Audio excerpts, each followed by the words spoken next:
if you often ask yourself, how can I join the elite club of top business leaders? You've come to the right place. Let me tell you something about Stanford GSB's elite MBA program.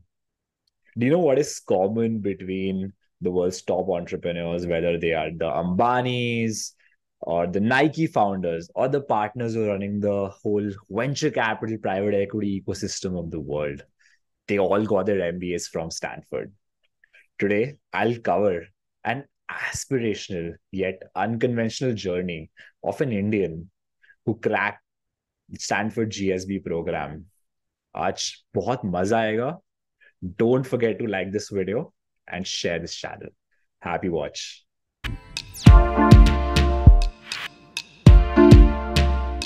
Hi Saloni, how are you doing? Hey Aseem, very well. Thanks for having me.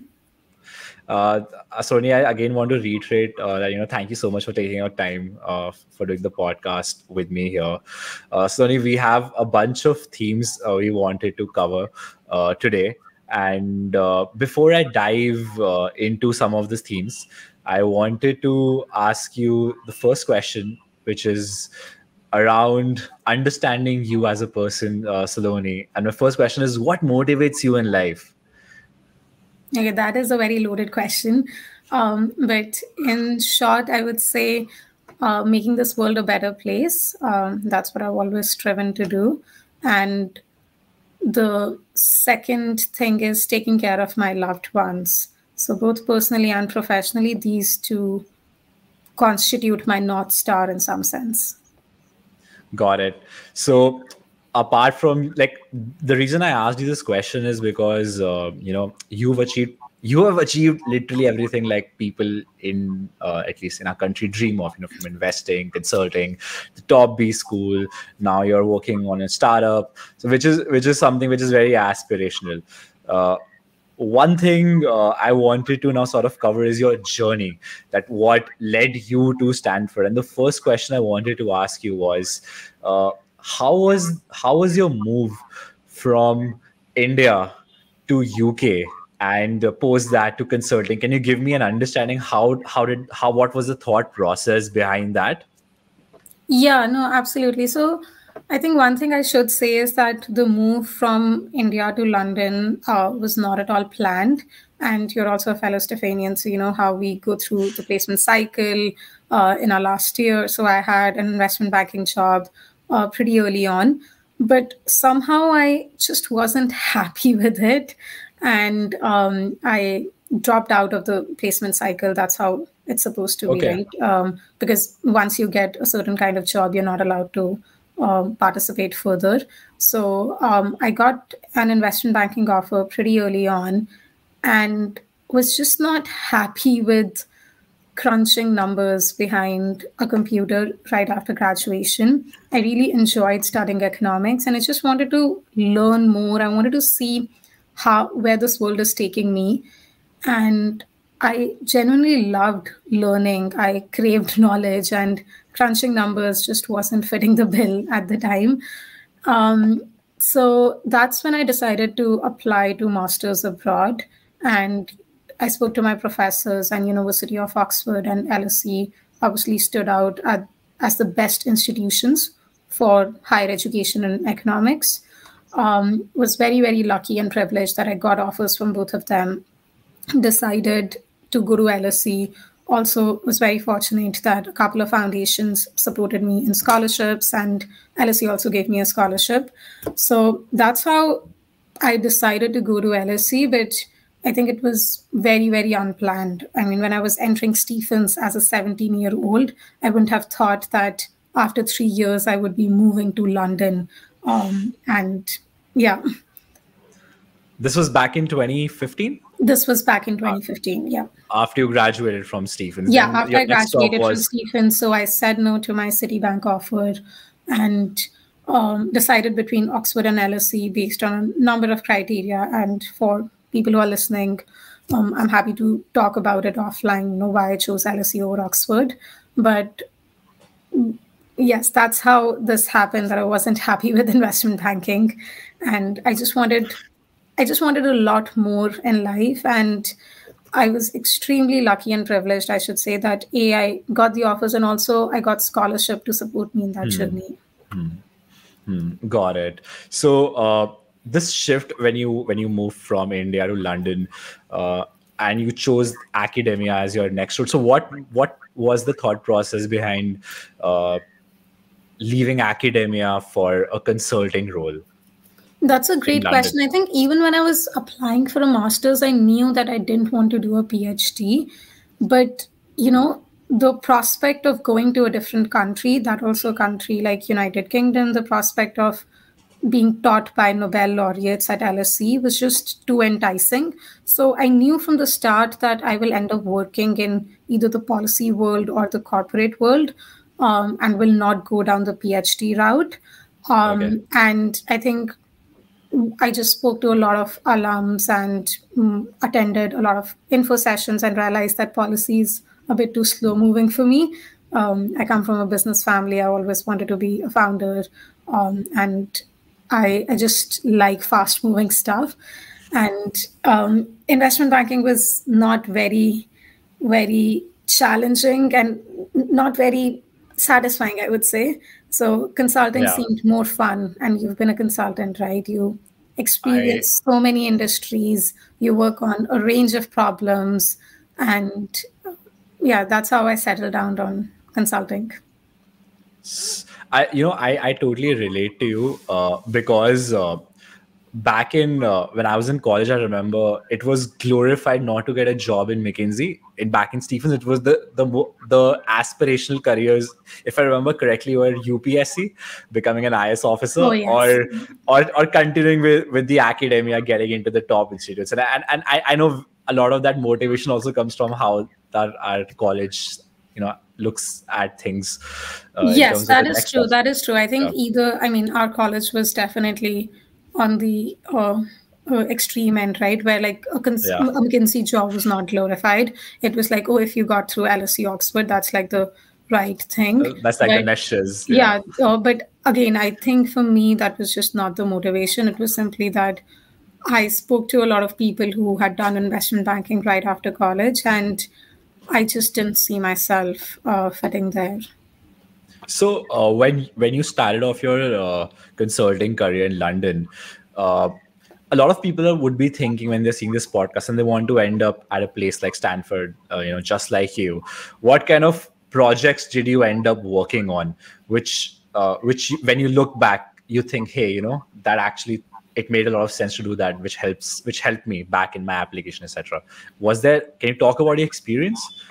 Yeah, that's a great question. And again, dots connect backwards. Yeah. So when I joined consulting, I had one goal in mind, which was to gain as much exposure as possible on a number of problem statements and a number of industries. I didn't want to specialize. That was my first job right after college. And I was very lucky that Strategy and was housed within PricewaterhouseCoopers. So that also gave me exposure to divisions like corporate finance, audit, and sustainability and climate practice, which I think I wouldn't have got probably if I joined a boutique consulting firm, right? And I think couple of things that really helped. I don't know if they helped me in my Stanford application, but they definitely helped in my journey. Was that pretty early on, I got to work on projects that involved machine learning. So I'd done a master's in economics. I was econometrics, statistics. They were one of my strongest subjects.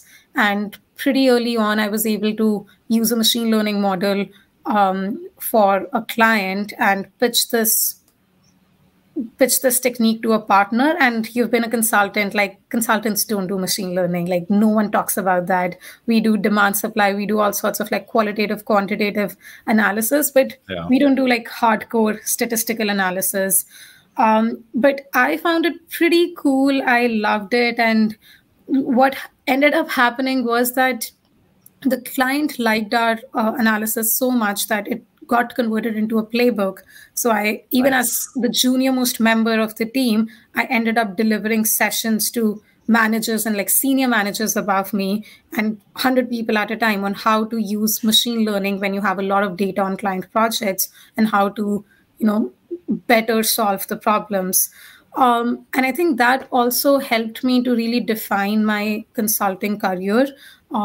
Usually, for a lot of my friends who directly went to MBB after college, they were placed in this rotational analyst program. But I think I was just very lucky that because of this experience, I really got to choose the projects I wanted to work on and really define the experience for myself. And that was also, as that's like one of the reasons I just ended up Yeah. leaving consulting early, because even as an associate, I was at times acting as the engagement manager on the project because I was the only one who knew how to like handle Yeah. certain work streams. And in a couple of years, I just felt that my learning curve had flattened out. Got it. Got it. So was that one of the considerations when you decided to leave your envious job at strategy and then come back to India and Yeah, do so investing? the primary, I think there were a couple of reasons. So obviously, as I said, my learning curve was starting to flatten out.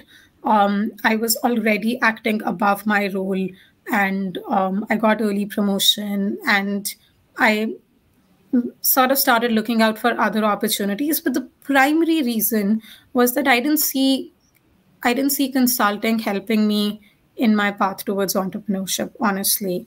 So, and UK at that time was reeling with the effects of Brexit. It was Oh also a yeah. developed country, right? And I started looking back at India, which was going through a massive startup boom. And there were a lot of, third world problems to be solved. And it was just exciting. It was chaotic, it was messy, but it was exciting. Yeah. And I felt that if I ever have to start a company, I have to leave this super comfortable, developed country, flying business class as a consultant. I have to come back to the messy startup ecosystem. And that's why I decided to move to India. Got it. Got it. And so how did you end up deciding between startup and investing? Your first stop was investing as one of the first members, one of the first few members of the Norwest India team when they were setting up their office. So how did that play out for you in terms of your journey? So that's a good question. I think I wasn't fixed upon investing. I think I was interviewing with both like startup roles and funds, and Norwest happened pretty early on in the journey. Also, I'd never worked in India before. My first job was was in London, right after Right. college. Right. So I didn't know enough about the Indian landscape to know which industries are exciting. Do I want to do logistics or consumer internet or e-pharmacy? And I think investing was a great way to get a lay of the land and also understand a lot about tech-driven business models, which I hadn't been Got it. exposed to so far. So back in consulting, I did a lot of government work and a lot of Fortune 500 client related work. So I'd not worked with startups, etc. Investing is a great way to just understand the startup ecosystem. And Norwest was, I think, again, was not like one of the funds that initially I thought I would end up going to. But the more I researched, the more I realized that I don't like early stage VC and I don't like buyouts. Norwest was at the middle where they did growth equity, majorly growth equity, and they were also expanding their early stage venture practice at the time I joined. And for me, I loved some data, some due diligence aspect, but I also didn't want to bury myself in numbers all the time. So I think it was like the right mix of early stage VC and buyouts for me, and that's how Norwest ended up happening. It was also an exciting time to join the fund. So a bit about Norwest's history. They had been in India since I think 2010, and I joined them in 2019, right? Right. But they were probably a 3 or 4 member Okay. team. And Okay. in 2019, the head of Norwest India, Naren Shah, was sort of re-establishing the fund. Norwest, as the global entity, was looking at India with a different vision. So when I joined, we were 6 members, and other than Naren, everyone else was less than a year old. So they Wow. joined like Okay. 6 months before me, 9 months before me, or even like a month before me. And obviously, Naren had been with the fund for the last 10 years.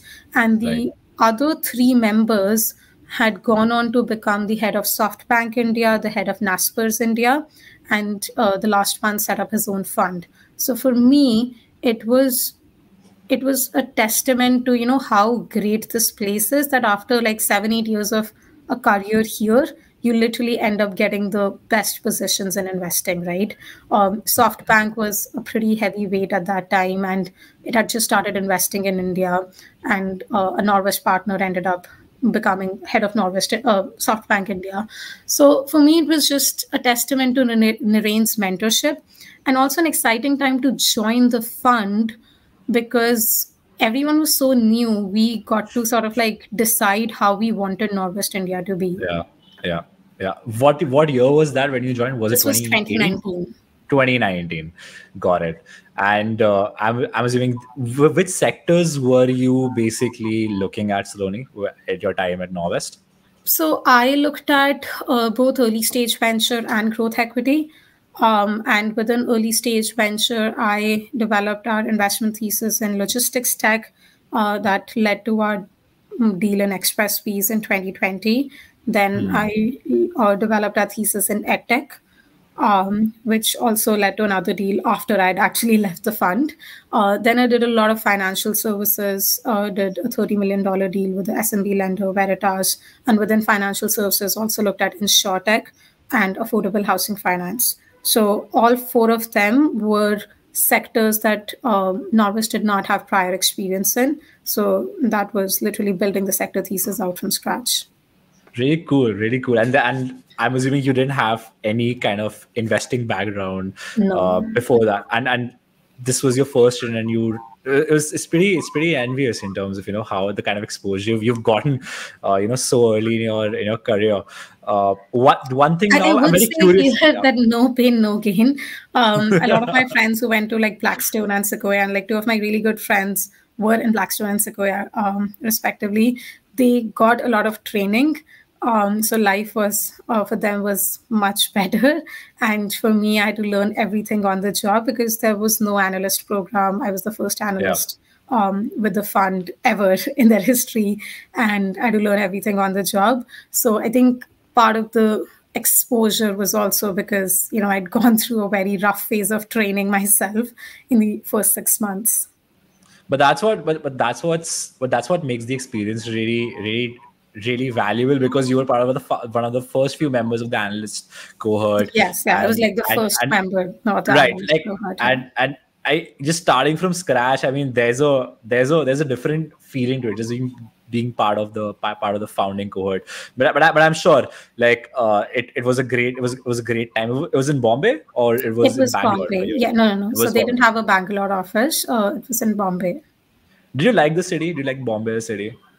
I actually really liked Bombay, and I think Yeah. a minor reason for also choosing Norwest over a couple of other funds was just the location. I was moving back from London, and I knew that I wouldn't be able to adjust in a completely different city that looks very, very different from London. And I think Bombay. I know that makes me sound a little spoiled, but Bombay was definitely a great place to live in. I had friends from Stephens only, and that I was able to Yeah. hang out with after work. But then the pandemic hit, so I moved back to my hometown. Got it. So when pandemic happened, one of the things you did was you left your job and moved back to your family business. How did what was the consideration back then when you were thinking about getting into family business and working there? Can you tell me about that experience? Yeah, again, this was again very, very unplanned. I think I should say that I left investing without a plan B. And because I was one of the first few, literally the first analyst in the Norwest program, is handling like multiple sectors, was working really long hours. And I think when you are in that position, right, and also against the backdrop of COVID-19 pandemic, you start to think a lot about what matters to you, why you're doing what you're doing. We And all asked that question. Yeah, I exactly, remember. right? Like during the Yeah. pandemic, everyone asked that question. And for me, I had moved back from London to India with one clear goal, that I need to get closer to startups, entrepreneurship, and need to start my own thing. And I think every single day at Norwest, I started questioning, is what I'm doing helping me become a founder? And I think after like 1.5 years or so, I realized that yes, I've learned a lot, but this is still too risk averse. I still know nothing about being a founder. I still know nothing about running a business. And, that is when I realized that I really like investing. I really like the team at Norwest. But if I really want to be a founder, I can't be in this risk averse zone. And I didn't know what I wanted at that point, to be honest. I just knew that this place, like this situation, this environment I am in, is not helping me, move towards entrepreneurship. And again, as I said, back in consulting, this was again the motivation. I realized that consulting was not helping me move towards entrepreneurship. And that was a similar realization I had in investing.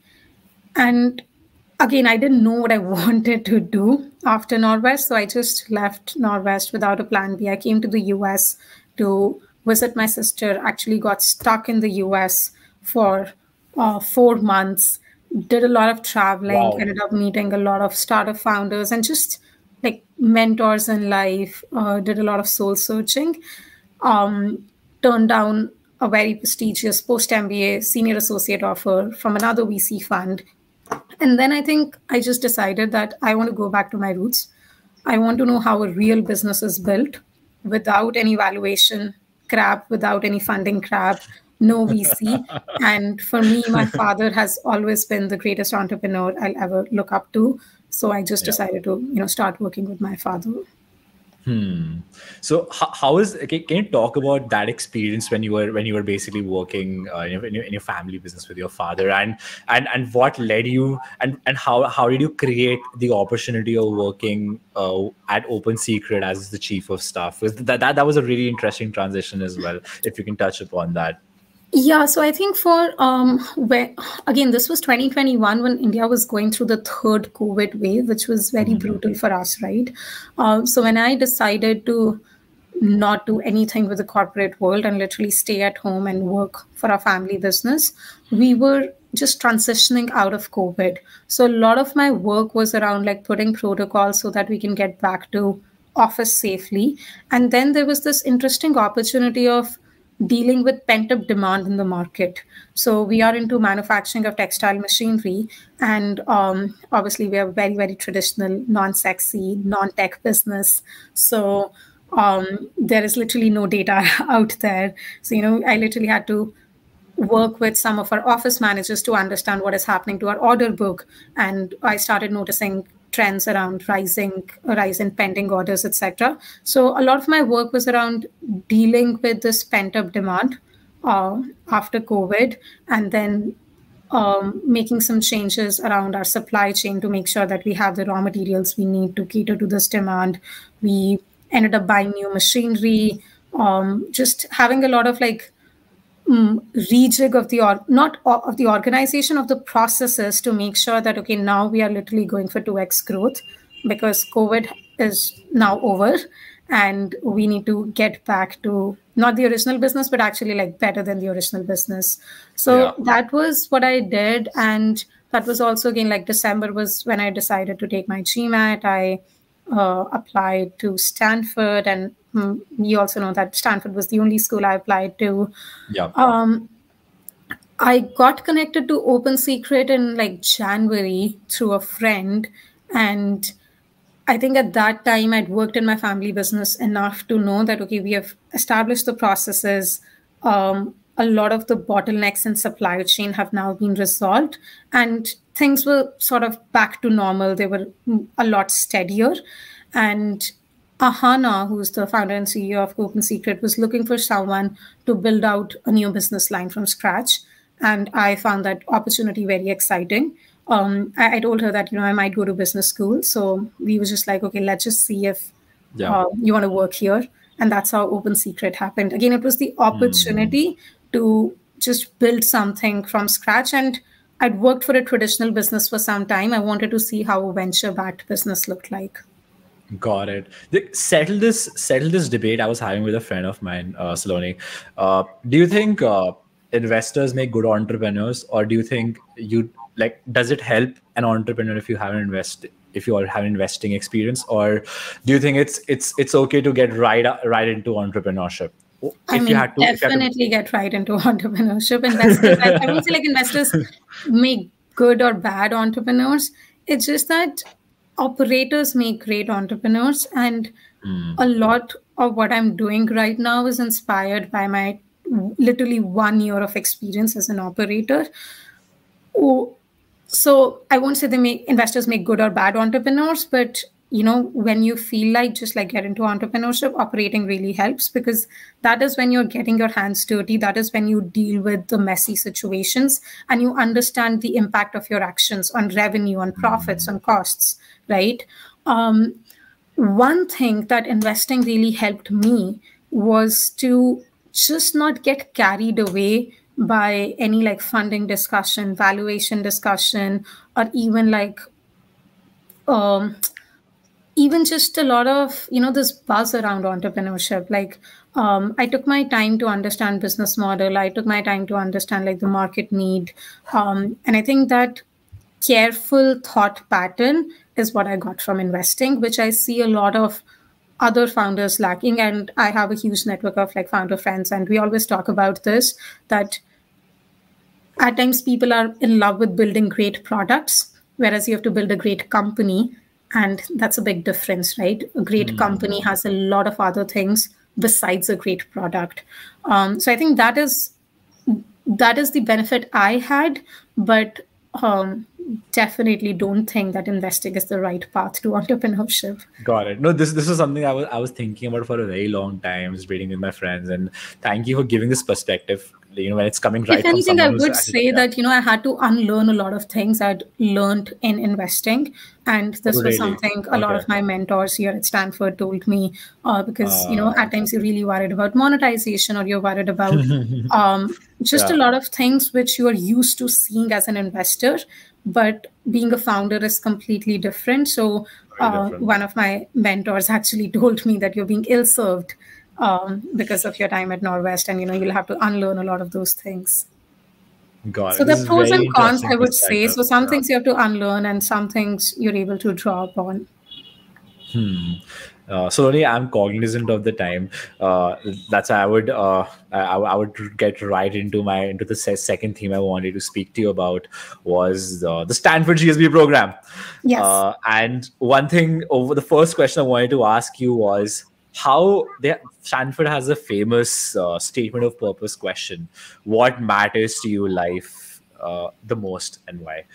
Can you please help me understand how should, say, an Indian applicant, say, who wants to apply to Stanford, how do you approach this particular uh, famous question? Yeah, and I think I've been asked this question so many times by so many people. And my one advice remains, just answer the question. The question is not saying talk about your gravest moments, talk about your struggles, or talk about your achievements, which is how a lot of people interpret it as. It's saying what matters the most to you in life and why. And what matters the most to me is very different from what matters the most to you. And it can be a sport, it can be a hobby, it can be a professional path that you're very passionate about, it can be a family, it genuinely can be anything. If you read my application ever, you can go through the 2 pages and you would never know anything about my professional Yeah, path. yeah, It's honestly asking what matters the most to you. And I think that is where most people get it wrong. You've got an entire application to talk about your achievements, to talk about, everything in your, oh, I was the best consultant, I was the best um, XYZ, I was like top of my class. You've got the entire application to talk about. right. In this essay, they're really looking for what is it that matters to you and why have you done what you have done. So just answer the question and don't worry about either coming across as a leader or coming across as someone who has, overcome a lot of struggles in life. Just answer the question. Got it. So, when in your experience, do people usually talk when they answer this question? When they connect with you to understand how to answer this question, would you recommend folks to answer this question from a personal life's perspective, or more from what matters to you in terms of why Stanford, like from a professional lens, professional career lens, in terms of what matters to you and how Stanford can help you in that That's a great process? question, and I think it's interrelated. I mean, not always, but they're talking about what matters the most to you. Right. And if there is something that matters the most to you, then it would have played a role in your professional life as well. And let's say you're talking about a hobby, then there are some attributes and traits from that hobby that really resonate with you that have guided your professional journey as well. So I think they're interrelated, and don't think about it, okay, what matters the most to you from a professional or personal standpoint. Just think about, okay, I've had like good 20-25 years. What is it that matters the most to me, and why have I done what I've done? And I think the moment you start questioning the why, you start getting closer to that answer. So don't think about it from the perspective of personal versus professional. Just answer the why. And again, let's say family is what matters the most to you, then obviously, in some of your decisions, family would have played a role. So whatever that thing is, it would have impacted your professional journey as well.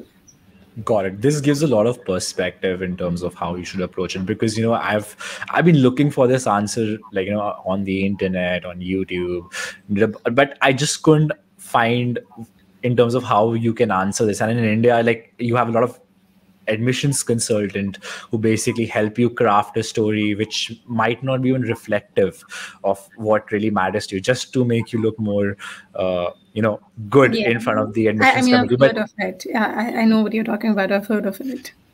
But good to sort of get this clarified, from someone who's already studying at Stanford. Moving on to my second question, to answer why Stanford, I'm assuming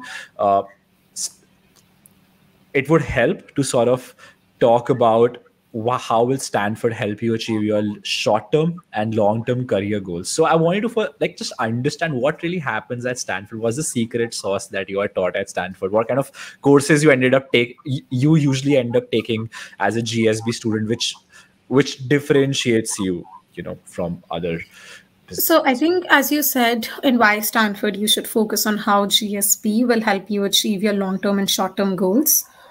For me, it was mainly about two things. So one was entrepreneurship. The entrepreneurial network, not just at GSP, but Stanford University, is pretty massive. It's a network effects game, to be honest. Everyone here wants to start up. So you also Yeah. feel the passion and the drive, even if before coming to Stanford, you were a little unsure. The environment is very, very safe in the sense that experimentation and failure are encouraged. So the bar is pretty low. And I don't think ever again in my life, at least, I'll get a chance to just like work on something and know that even in the worst case, like if this doesn't happen, it's not that I'm going to die unemployed, right? And Yeah. this, Yeah. you have access to a lot of resources and network, which I think other business schools just don't have, just because the focus here is entrepreneurship. The second is leadership. Stanford has a very unique, or GSB has a very unique approach to leadership, which is vulnerability based leadership.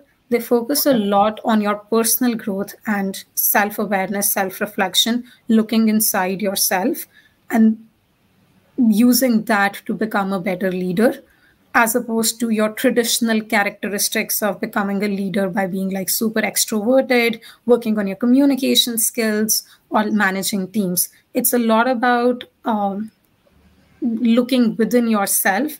And again, I think that's super unique that is something that the world needs more of and is often Right. missed out on. And as you can see, I've been a consultant, investor, operator. I've worked across geographies. So I've had the privilege to work with a variety of mentors and leaders. And I realized that the one people who are the greatest leaders are the ones who understand themselves and have, you know, and have a better control of their emotions and the impact they have on other people. And they're not the ones who are like the loudest in the room, or they have great communication skills. Obviously, great communication skills and other things are also necessary. But what makes a good leader is often misunderstood by the world. So I think that approach to leadership is what excited me, and then the entrepreneurial environment. The third thing I would say is social impact. I come from a small town in India, and it I really care about making the world a better place and making sure that I open up access to people who are not super privileged. And throughout my life, I've tried to do that in some way or the other. So Stanford really focuses on just like social impact in different domains. And again, it's the environment. Everyone around you is driven to do something good, and it is super contagious. So that's the environment I wanted, and that's what I wrote in my Why Stanford. Got it. And I'm assuming these are closely linked to Stanford's ethos as well, Yeah. which at some point we discussed, I think a while back, in terms of how like it's an entrepreneurial culture, and they have this motto of change Change organization, lives, change culture, change change lives. organizations, change the world. Yes. Yeah. Yeah. Yes. In that order. Yeah. Yes. Yes. So this was really insightful in terms of how your journey has panned out, and how people should look at some of these questions, and how they can sort of answer it. Because a lot of Indians, they'll probably write about stuff that, as we discussed before, and missions consultant, they don't always are the best. They won't always give you the best advice in terms of how basically these processes work, right? One question I wanted to like understand was from your perspective, how many students who are Indian passport holders end up at GSB every year, and how many of them actually have experience in India? You can also be Indian passport holder but working in US, did your college in US, etc. So I just wanted to get some perspective on that. That's a good question. I think my batch, the class is about like 420 students. We were, I don't have the exact number, I think like 10 Indian passport holders. And out of them, 6 had experience in India before coming to the GSB. I think 6, yeah, that was 6 or 7. I think there was someone who had experience in multiple countries like me, but I'm also counting myself as someone who had experience in India right before GSP. But there were definitely people who did their undergrad outside, are still Indian passport holders, and people who, who were just in other countries. So I think, so 10 out of 420 and 6 out of 10. Wow, that's a pretty small number. Pretty elite. I would say that this year the number has increased. So, good luck to all the future applicants. Awesome. Thank you so much, Saloni, for this perspective and for this honest chat on my podcast. Again, I wish you the luck for your journey ahead, Saloni. Thank you so much, Aseem. Good luck. And let me know if people want to reach out afterwards. I'm sure, like, I'll put out your LinkedIn link, and they'll definitely can reach out to you there.